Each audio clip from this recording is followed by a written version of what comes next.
Ladies and gentlemen, we're excited to introduce the Executive Director of Women in Film, Kirsten Schaffer.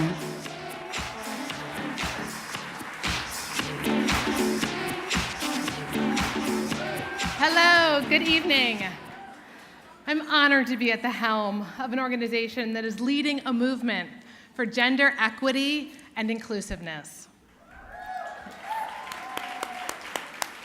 For 43 years, Women in Film has been simultaneously elevating women and defying the status quo.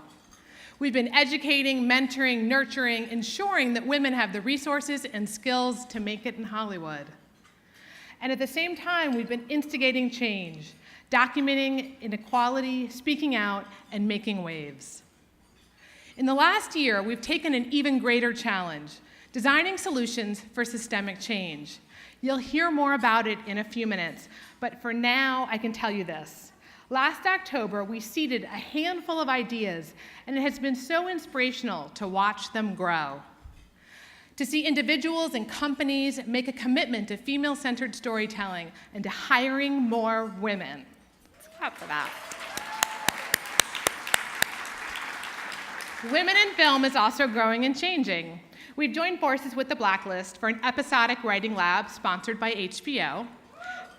We've partnered with NBCU for a series of high-level networking events, and we've connected with Film LA on a grant program for women making films in Los Angeles. We are continuing our partnership with Turner Classic Movies for a second year of programming. Tune in October. And we've expanded our staff. We've just hired a director of development. She is soon to be your best friend. Please give a round of applause to Amy Guy. And speaking of fundraising, our work is made possible by our year-round presenting sponsors, BMW and Max Mara. BMW supports our crucial advocacy work as major funders of the Film Financing Intensive and of the Systemic Change Project. They are working side by side with us to drive those numbers up and ensure that more women are in front of and behind the camera. Thank you, BMW.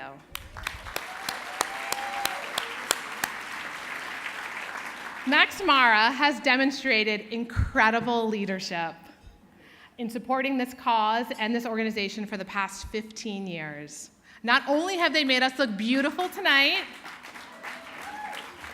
their generosity has allowed us to nurture talented emerging filmmakers and actors. They have spotted so many faces of the future who are now stars, and it's because of their unwavering commitment that Women in Film is thriving. Thank you, Max Mara.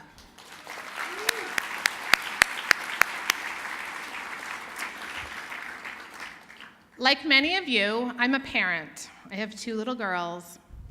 And despite the heartbreaking intolerance and hatred that we witnessed in Orlando this past weekend and continue to witness from conservative politicians, there is a beacon of light.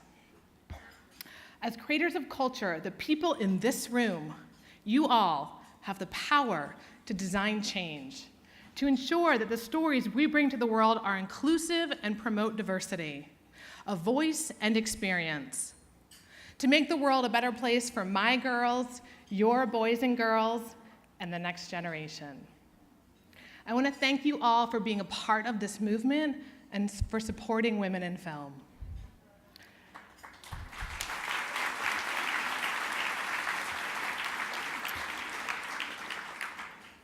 I want to thank the hugely talented recipients of tonight's awards and for all of their friends and family who support them, as well as the volunteers and members and the board of directors who diligently support this cause. Thank you.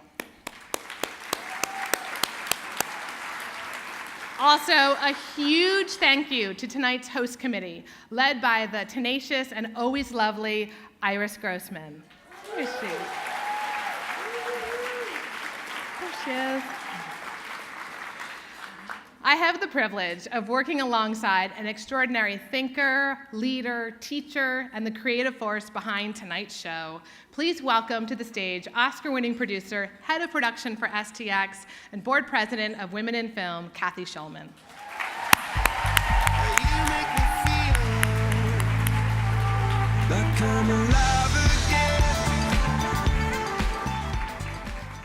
Hi, everyone. We're here again. Yay. Thank you so much, Kirsten. What an incredible year we've had, thanks to Kirsten's vision and to her leadership. I'd also like to thank my tireless producing partner for tonight's show, Tony Schubert, and Nico Sabinorio, my video producing partner who just pulled 3 all-nighters with me at my dining room table, shooting over 30 hours of footage and cutting it down to a few wonderful show reels tonight. And many thanks to Bruce Valanche, our fearless writer, and to my in-office partners, Jason and Jessica, and to everybody at STX who puts up with me, which is really remarkable. And to my family, I just want to say, nobody would think that being a studio head, running an organization, and producing a show was a sensible thing, and somehow they do, or not. As I stand here tonight, I think what matters most is that we remember why we're working to ensure gender parity in Hollywood. It's not only about hiring practices and jobs. What really matters is the nature of the media that people here in the United States and around the world are viewing. These days, the whole world gets most of their information through the media, whether it's a small screen or a Hollywood blockbuster. What we see there on these screens affects the choices we make, the wars we wage, the leaders we choose, the way we run our schools, the way we run our homes, and the way we treat each other. This is actually a big deal. I was recently invited to speak at the United Nations for this year's International Women's Day. The subject was, well, I was supposed to say in front of that I've always watched the United Nations on TV, and it was really cool, and I was actually in that big room with all the microphones and all the tables.